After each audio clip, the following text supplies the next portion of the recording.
Today on the Bandrew Says podcast, we're going to talk about how I failed each and every goal that I set for myself in 2018, what I learned from those mistakes and failures, and what my content strategy will be for 2019. So go ahead and stick around.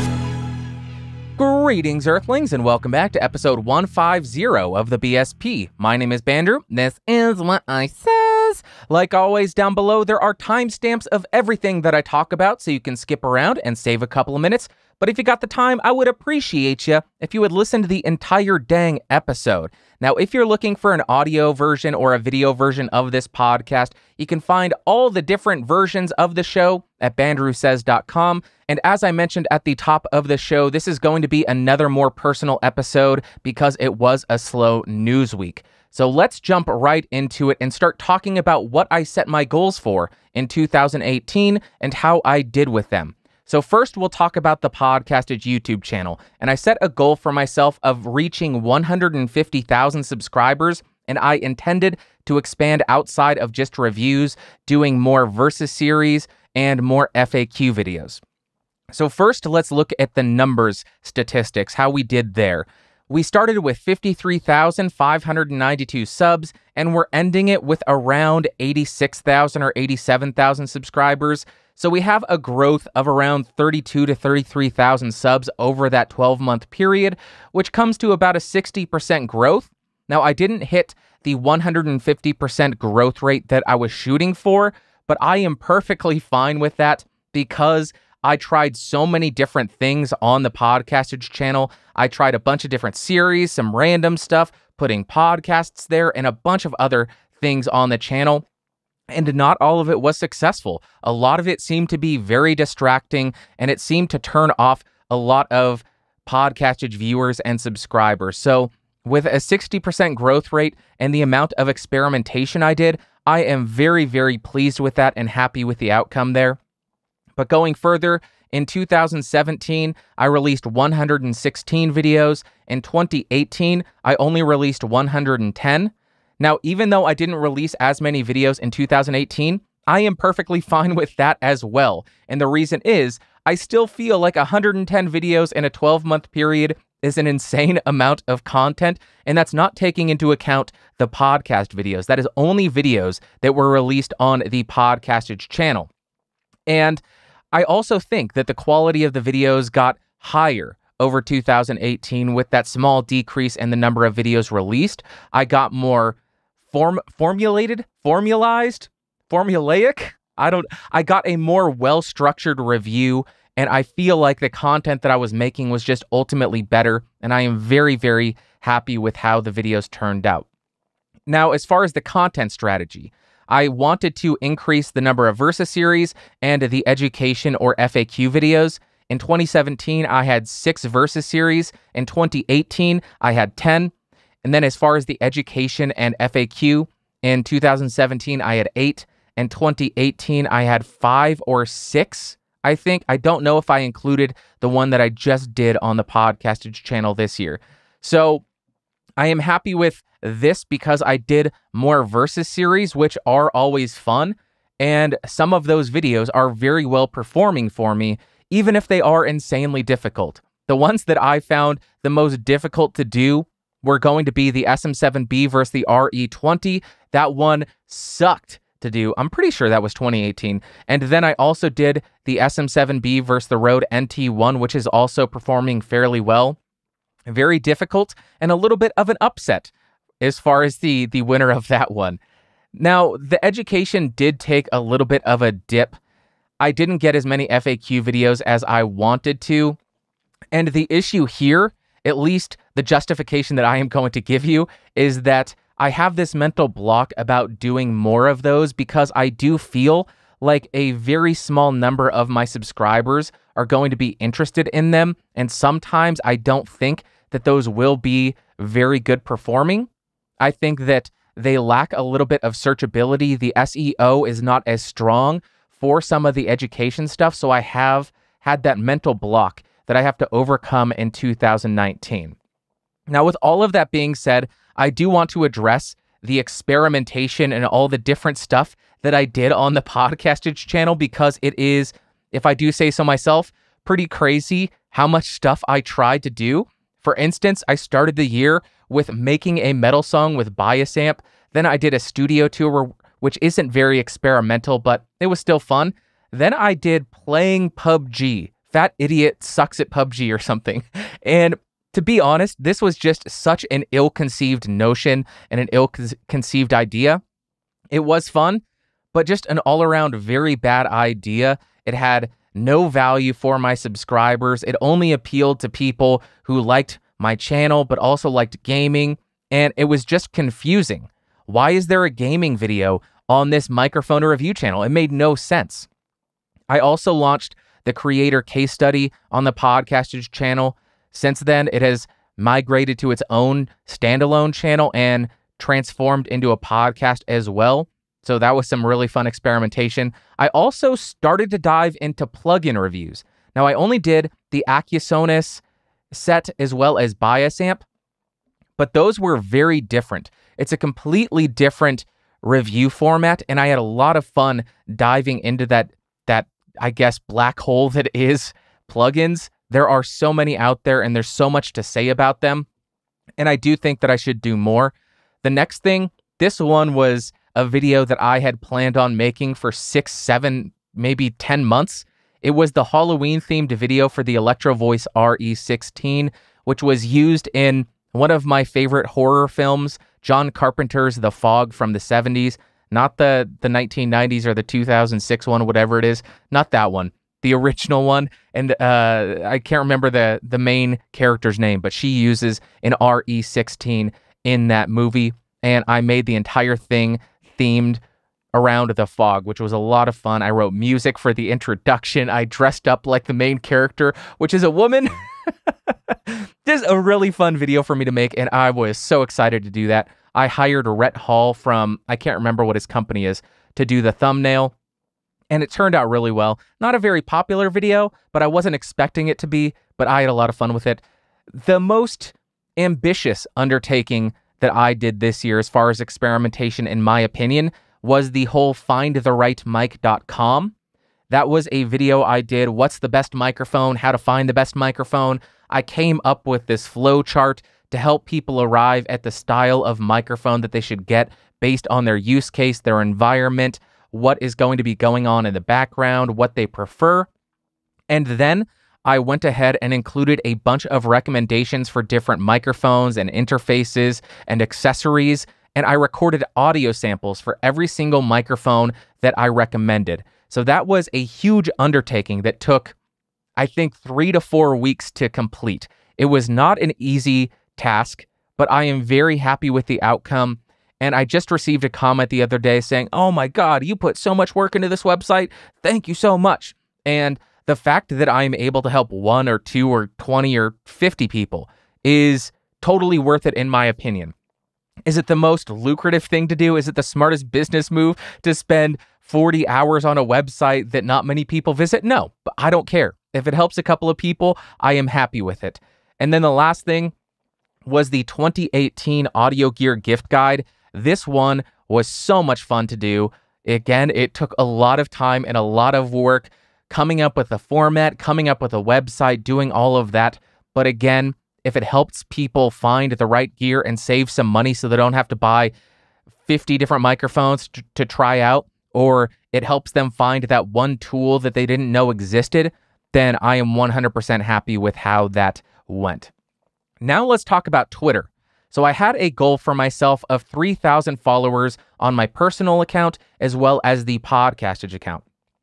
In last year's goal setting, I said Podcastage only posts video announcements and my personal account posts dumb stuff. Not a very high praise that I'm giving myself there. And I do think that I have gotten quite a bit better at using Twitter, and I know now how I want to use it. I have realized the approach that I want to take, but I still do have a lot of room to grow. I posted a lot less on the Bandrew Says account and tried to make the posts more valuable and less frequent, and maybe throw in some more fun stuff, not just random things like I'm eating pizza right now. Oh my God, I just watched this movie. It was great. I don't like the whole stream of consciousness Twitter accounts where people post 50 times a day and retweet all the time. I just think that if you post very infrequently, your tweets will have much more gravity and people will actually pay attention to them because maybe it's subconscious, but I think it does show that you care about people's time and you're not going to continue to waste it. You're going to be careful with what you post. So I think I have gotten a lot better with that. On the Podcastage channel, I have followed a lot more gear companies and tried to interact with them more and also share news of new gear releases, giveaways in case anybody wants to enter to win something for free, all sorts of stuff like that. And I think that although I did not meet my goal for Twitter subscriber or follower count, I don't care. I made huge strides in creating value on a platform that I think it a lot of times can seem pretty valueless. I love Twitter and I see where the value is, but when you follow people, lots of people that just post 50, 60, 100 times a day, retweeting schedule posts, saying everything that comes to their mind, it can seem pretty dang valueless. So I think I have offered value there where it does seem valueless at times. Then we got Facebook. I said, I want to get 3,000 likes on the page. I only posted posts that said I launched a new video, and the reason that I wanted to grow both Twitter and Facebook was to diversify my audience. So in case YouTube deletes my account or Twitter deletes my account, I have other places that people can find me and that they know that I exist. But I abandoned Facebook completely. I don't like Facebook. I don't care about Facebook. And because of all the security issues with the platform, I am okay missing a potential audience on Facebook by avoiding it, because by posting there, I think that that kind of makes me part of the problem by saying, I am kind of advocating for you to sign up for Facebook and use this thing, even though I know it is not safe for you to use. So I am okay missing that potential audience because it means I have to spend less time on there and I don't have to look at people's posts that end up making me angry. Now, let's talk about podcasting. I didn't have any goal set in 2018 for podcasting, but I want to talk about what I did during this year, what I learned, what I accomplished. And in 2017, I released 50 episodes of the BSP 2018, 50 episodes of the BSP as well, but I also did release 5 episodes of Creator Case Study. Now, in 2018, I did a lot of stuff, a lot of growth on the BSP. I made new theme music. I got new artwork done. I brought in the Conspiracy Corner, which, if I do say so myself, is a lot of fun. I am loving that. I have been getting amazing AskBandrew emails. I brought in the What You Had to Say segment so people could leave comments and let me know what their thoughts are on certain topics. And that has led to a lot of very interesting and valuable debates or discussions between myself and somebody in the comment section. Just super awesome. I started more actively testing microphones on the show, which although sometimes I do hate, because I would just like to use one microphone and make it sound as good as possible, really fine tune it, I think there is a lot of value in getting these microphones, throwing them on the mic stand for a month, and running with them. It really gives you a better understanding of how they function in the real world once you start throwing processing on them, once you speak into them for 10, 20, 30 hours over a short period, you really start to understand what is going on with them. Now, where am I on my outline? Oh, I also believe that I've really improved the quality of the show. I think that might be one of the most important aspects of what I did in 2018 for the podcast. So to be honest with what I think of the show, I feel as though the first 100+ episodes were kind of aimless, and I hadn't found my niche or my approach or my angle for covering tech news stories. It seemed very just aggregation. There wasn't any value being brought to my audience. I still had fun with it, but it wasn't as valuable as I wanted it to be. Now, I feel like I have found that niche over the last 20 to 30 episodes where I start focusing on how certain news stories affect creators and how creators can adjust their content strategy or how they're using platforms to avoid getting negatively impacted by those news stories, or how they can capitalize on those news stories to improve their strategies. Next, I also do think that I should address the amount of experimentation that I did with this podcast. It's hard, or it's easy to forget how much this podcast has moved over the last year, but it has moved a lot. For the first half of the year, I had the show on the Geeks Rising YouTube channel, and I received some comments on my main channel, the Podcastage channel, saying, "Do you even podcast? Why are you reviewing microphones? You don't even use them in the real world." And that just got me thinking, well, you know what? I have this big following on the Podcastage channel. Why don't I try putting my shows on that channel to capitalize on that audience? I think there is still value there. The reasoning that I gave myself is I use microphones on every single episode. They'll find value there. That's just stupid. That is just so stupid. And I don't think that people saw that. I think people just saw me posting my shows there as me attempting to shove content that they did not want down their throats. So in that sense, it was a bad idea. And that led to me, well, during this time, while I was running the experiment, I saw a lot of discussions on social media between other YouTubers talking about how variety channels were kind of dying. It was detrimental to your organic growth, because if somebody doesn't watch one of your videos, that tells YouTube people don't like their content. Next video, let's not distribute it as much. So if you have a very niched down channel, it would be more beneficial to you to only focus on that niche rather than saying, well, today we're going to talk about movies. Today we're going to talk about microphones. Today we're going to podcast about tech. It's not very beneficial because each of those video styles and types has a different audience, meaning you're not going to reach your entire subscriber base, and that will hurt the distribution of all your future videos. So because of that, I opted to start my very own, why am I saying it like that? I started a standalone Bandrew Says podcast channel, which is where this podcast is currently hosted. And I'm hoping, I think actually, I just hit 1,000 subscribers, which is huge for a channel that I just launched. And I've been putting my shows there for maybe 4 months, 3 months.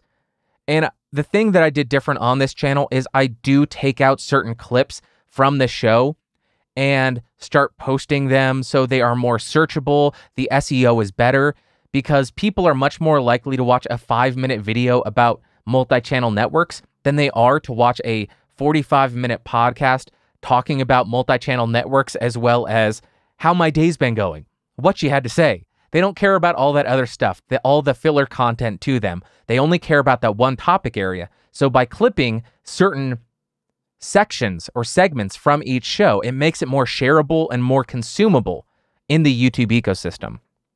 So because of that, I'm really happy with how the channel's been going. I'm going to continue to do that, but I'm going to pull back a little bit on how many clips I was sharing. For a while, I was trying to do 5 videos a week, which is just stupid. Hey, I know you already watched it, but here are 5 clips of the podcast you already watched. How stupid is that? So I'm going to be trying to do 1 a week, or maybe 1 every couple of weeks, just so I don't ruin the audience's thoughts of the channel. They don't think that it's becoming spammy. So next, in the middle of the year, I launched the creator case study, which I just mentioned a couple of minutes ago. And that's a show where I talk to creators and critically analyze their channels with them to decipher how the heck they became successful. And I gotta say, I had so much fun recording these 5 episodes, but I felt like I was stretched a bit too thin at the time. So because I didn't want to burn out and just say, screw all of it, let's burn everything to the ground, I'm not doing YouTube or making podcasts anymore, I decided to put it on the back burner while I got everything else on hold. And I think that was the best move on my part. Really not say I'm quitting it, but just step back, focus on getting my mental well-being correct, focus on getting my scheduling correct and getting the workload under control.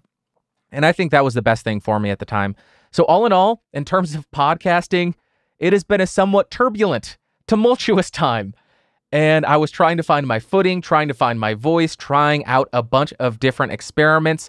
And I think that now we're starting to settle in and I'm having a lot more fun with it, that this will continue to go forward and the shows will be better. I do think towards the end of the year, the shows really started to improve, and I am very happy with that. The last goal that I set for myself was to be a guest on 10 shows. And if I am not mistaken, I was a guest on 2 Sunshine Summits. I was a guest on the Movie Go Round podcast, and I was a guest on the Painfully Honest Tech podcast. It's possible that I've forgotten somebody, and if I did, I apologize. I have a bad memory. I did not properly document what shows I was on, which I should have done. Hindsight 2020. So if I forgot you, I apologize. So I only did 4 guest spots as opposed to 10, and I am fine not having done 10. I am perfectly fine with that because, as I mentioned, I was very focused on trying to find my footing, get my content strategy done, get the workload under control, and get my own channel really cooking. Let's cook. God, I sound like a douche. I was really focusing on my own channel rather than stretching myself too thin saying, yeah, I'll do that. It's learning to say no. So that is how I failed at every single goal that I set for myself in 2018, but also how I am glad that I failed every single goal in 2018, what I learned from it. But now we're going to talk about my goals for 2019, and you'll see what I have really learned because I'm implementing it and how I am setting the goals for next year. So the first thing that I want to talk about is, of course, my main channel, which would be Podcastage. Now, I am not going to set a goal in terms of reaching a subscriber number because I'm realizing there is really nothing useful for me in that other than feeling like a hoe, because I just end up saying, subscribe to my channel, please. Subscribe to my channel, please. Come on. So it makes me feel a little bit dirty, like I need a shower. So I am not going to be focusing on the subscriber number because I don't think there's much value there. What I am going to do is based on a tweet that I read this last year, which I found very interesting. I wish I could remember who said it. They said, I'm going to stop trying to grow my subscribers and focus on getting my current subscribers to watch my videos. And that is my very first goal. Get my existing subscribers interested in the content that I am releasing. So what I need to do to accomplish that is create content that people who have already purchased a microphone can get value and or entertainment out of. So that could be a video talking about recording a podcast to cassette. That could be a video talking about proper compression techniques, proper microphone technique. That could be a number of different things. So with that being said, I do plan on doing 12 versus series this coming year.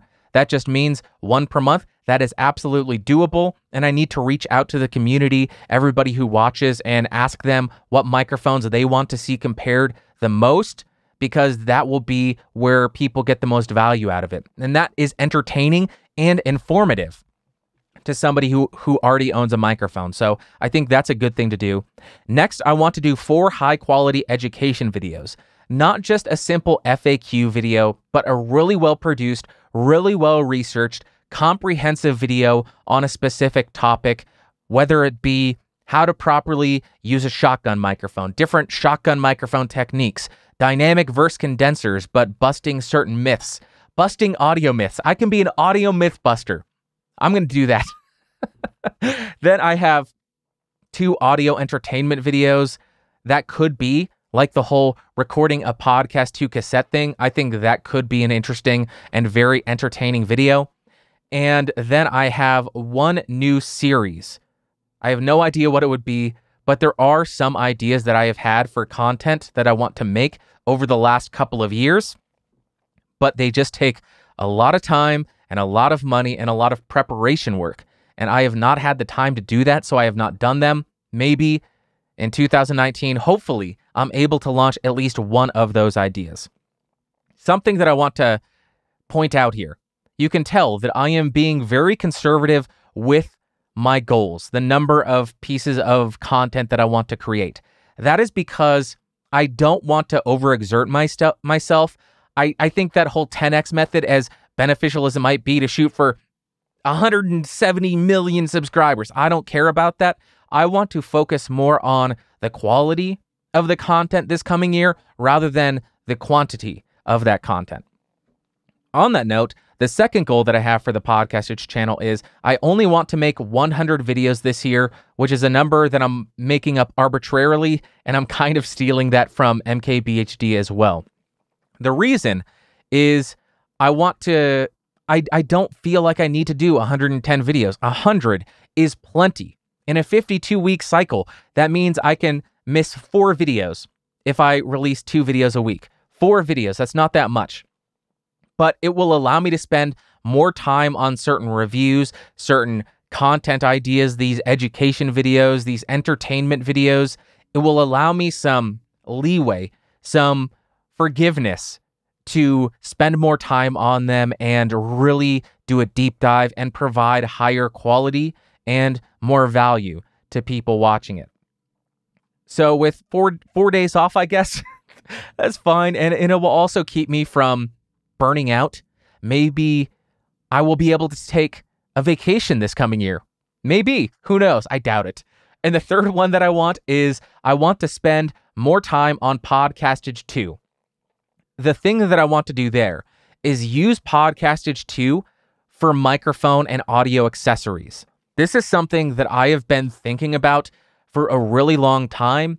I didn't know what Podcastage 2 was. I had done a bunch of reviews of USB sound cards. I had done a couple of various tests, but then I also buy and test out these really cool audio accessories, but I don't think that these accessories justify a full video on the main Podcastage channel.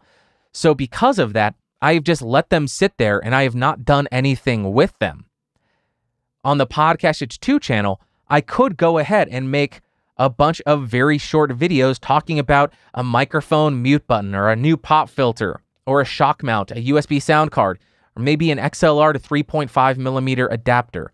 Any of these things would be, there's still interesting stuff about them, but I don't think that it justifies putting out a fully produced 6 to 10 minute review of it. That would be silly, and I don't want to take up one of my days because I'm only going to be releasing 100 videos there. I don't want to take up one of those videos by releasing a 2-minute review of a USB sound card. So I think the Podcastage 2 channel is where I should be doing that. But also on that channel, I am going to be releasing the tests that I do for YouTube members. If somebody becomes a member of the Podcastage channel, I'm going to, or one of the perks that they have is I will do one test for them. Maybe they want to hear the SM7B recorded to tape.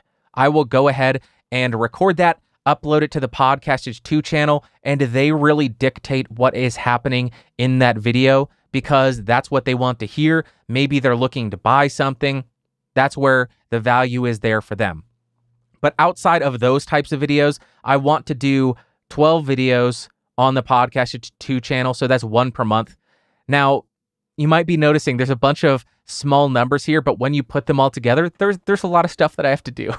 And that is all the goals, or those are all the goals that I have for the Podcastage channel. Now let's talk about the Bandrew Says podcast. And I only have one goal here, and it is a very important goal that I think every content creator should adopt. And that is going to be spread out the workload. As I mentioned, this is the only goal that I have, and it's likely not going to be anything noticeable to the listeners or the viewers. However, for a really long time over the last year, I was not researching or preparing for the show until the day of recording. And I think that this was extremely detrimental to the quality of the podcast, as well as my mental well-being and my enjoyment level of making the podcast. So when it would come to recording day, I would very typically spend 10 to 12 hours on that day. And this would range from starting at 6 or 7 a.m. and researching for 4 or 5 hours and making the outline and then filming it. And by the time I begin filming, I am mentally taxed. I have been doing so much research, so much thinking through all of these stories that I would not be in a good mindset to podcast. So I think the quality of the shows really decreased, and it started to make me resent the show because Sunday's supposed to be a day off. I'm supposed to be able to relax. Yet here I am spending more time on this show than I do in a typical workday where I earn money. So it was really starting to wear down on me. But over the last month or so, I realized that and started to spread out the workload. So throughout the week, I would spend 30 minutes here, an hour here, 30 minutes here, and work on the outline, read through all the news stories, find stuff that I find interesting, pull the AskBandrew emails, the what you had to say questions, and start drafting up my outline on Tuesday, Wednesday, Friday, Saturday. So when it comes to recording time, I am all ready to go. I can wake up, I can get my coffee, I can do whatever, then I can jump onto my computer, read through the outline, make any adjustments that I want to, and then within 30 minutes, I can be ready to go and start recording and then get to editing. So it decreased the production time on recording day from around 10 to 12 hours down to maybe 4 or 5. So it is much more manageable and it gives me time to relax a little bit more, and it doesn't seem so overwhelming where I think, oh, I can't spend any more time thinking about this because I have to start recording, and if I don't get this out, people are going to be mad. So I think this is the best way to go about it, and I want to continue to develop that. And since I have made the change, I think the podcasts they've been so much more fun to make, and I think the quality of them has been a lot higher. And ultimately, since they are more fun, the workload is spread out, I enjoy making them more. I think that the show will have a lot more longevity, and I am much less likely to get burned out on it. Next up, I got Creator Case Study. Now, there is another podcast with only one goal for me. Release 4 episodes in 2019. Now, as I mentioned, these podcasts are a lot of fun for me to make. I really enjoy getting out of my comfort zone, talking to other creators, finding out what they did differently than me, and just so much fun chatting with them. But it is a lot of work to prepare for them, to actually record them, and then to edit them. So when it comes to actually creating one of these, I have to watch a bunch of that creator's videos if I had not done so in the past. Then I have to review their analytics to come up with some kind of, to determine where they started to see growth, what happened, were there any outstanding months and then dips, and then I gotta actually analyze their analytics. Then I have to draft up questions, send them to them, and then record the show. And as I mentioned, editing can sometimes be quite extensive and quite time consuming. There was one that took 10 hours, 12 hours over a couple of weeks to edit. It was a nightmare, but the end product was incredible, and I am so incredibly happy with that. So that is something that I want to do only 4. As I mentioned, I don't want this to be a main podcast. I want this to be a side hustle. I want this to be... I'm not going to make that joke. I want this to be my side hoe. But I don't want to give up on it because it is so much fun. And I think that there is a lot of value in these creator stories and their journeys in terms of their content strategy, their growth, what was successful for them, what was a failure for them, what they've learned. So I want to maybe use this show to condense that information down and pull it out of them and make them think critically about their growth and their journey to hopefully get something useful for that. So 1 podcast per quarter for that show, totally manageable, and I think it'll still be fun. Next, I have Geeks Rising, my original hoe, my original focus online. This is a big one for me that I am very, very excited for. I launched this website 2014, 2015, something like that. And when I launched it, it was unfocused. It was sort of a catch-all for everything that I wanted to do, whether it be writing articles, doing videos, whether it be podcasting, whether it be anything. I used it as a catch-all for all of that, and that really didn't work. It was a variety website, and variety stuff is not necessarily doing well here, so it's not the best strategy there. So the mission statement that I had when I started it, that was always in the back of my mind, which I didn't really focus on maintaining, was provide content that helps people with the same passion become more successful in their endeavors, which is why the name is Geeks Rising. We're helping people who are geeky rise up and become a little bit more successful, or maybe just find a little bit more enjoyment. And this got lost in my journey of becoming a YouTuber and a podcaster. I was trying to find my voice and essentially looking for any excuse to make a video, and that didn't really fit in that mission statement, but I didn't care. I was just thinking, I got to make content to get better at it. So let's just create content and throw it at the wall, and I'll throw it at this website because who gives a crap? It's just a website. There wasn't any focus there. So the first goal for Geeks Rising is I want to refocus the website/entity. What I mean there is the goal is to carefully curate podcasts that I think fit that mission, and I think that offer value, and they sound good, and they're consistent, and make Geeks Rising what it was initially intended to be, which is a podcast network, a proper podcast network. The ultimate goal would be to create some kind of repository of information on many different topic areas, not just microphones, not just tech, but a bunch of different topic areas that will help people in both their passion and their life. That's what I want it to be, and that's what I want it to accomplish. So I hope that I am able to accomplish that. And I also know how corporate that sounds. I want to help people in their passion and their life. I know that sounds all hokey, but that is the goal.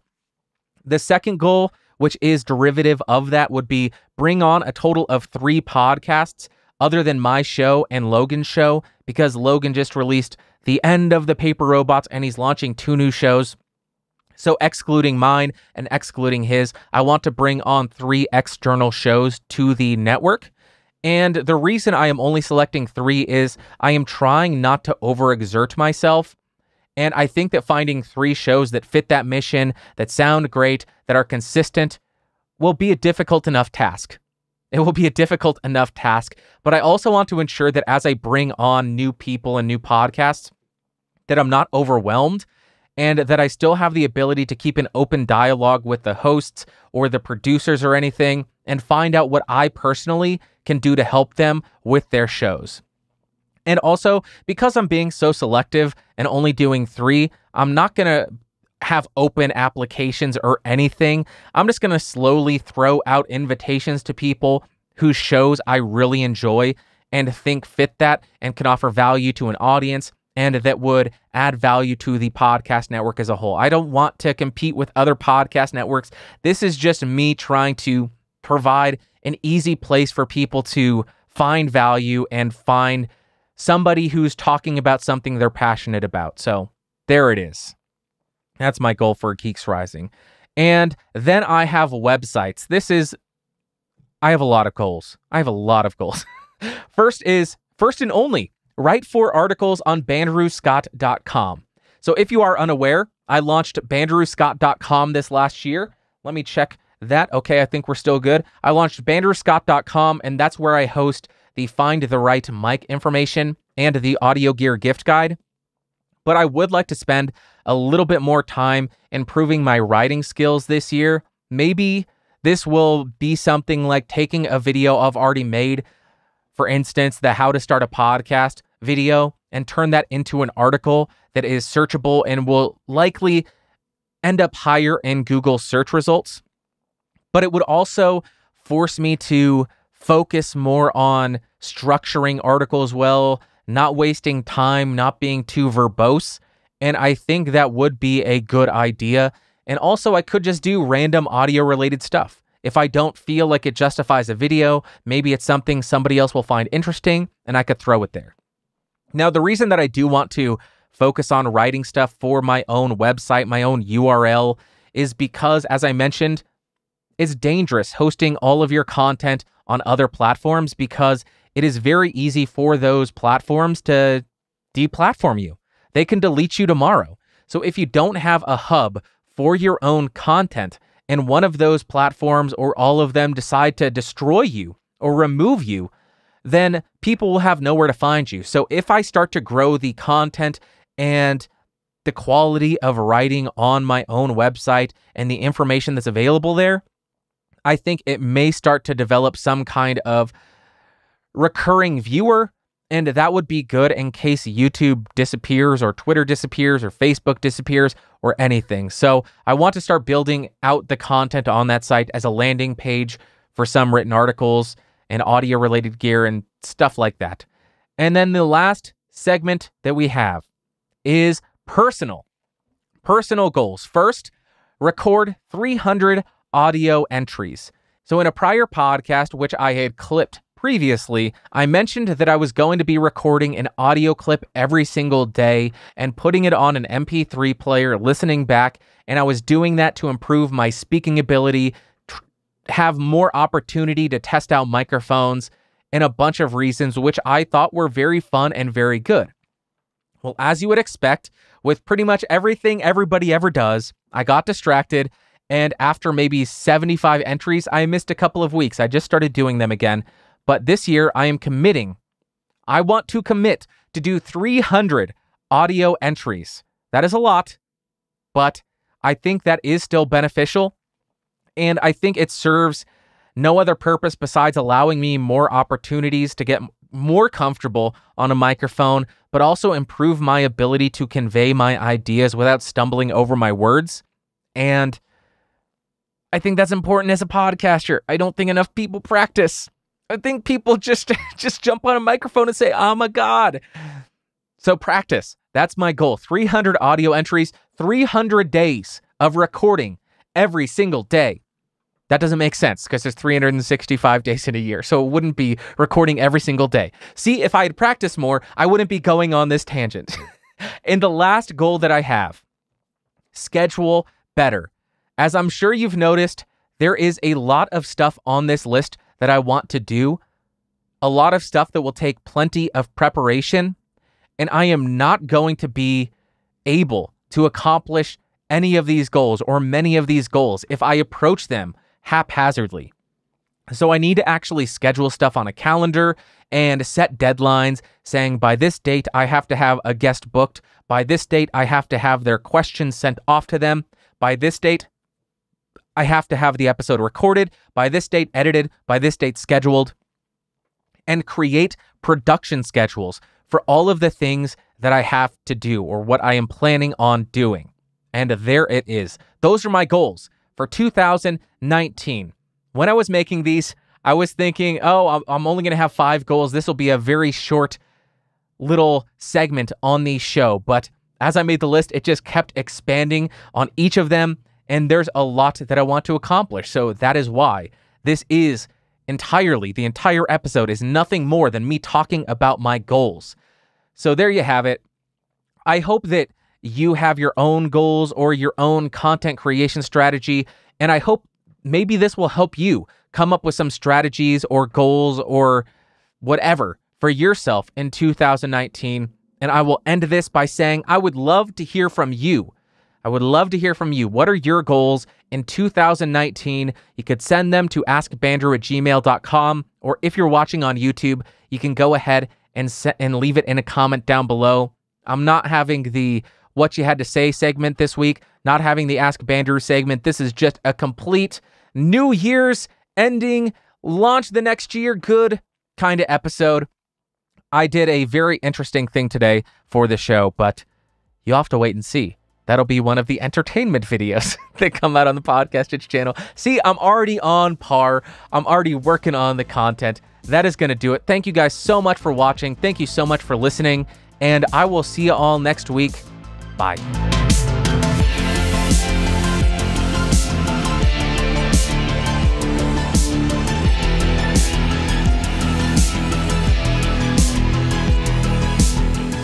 This has been a Geeks Rising production, your executive producer of Bandrew Scott. For more information, head over to www.geeksrising.com.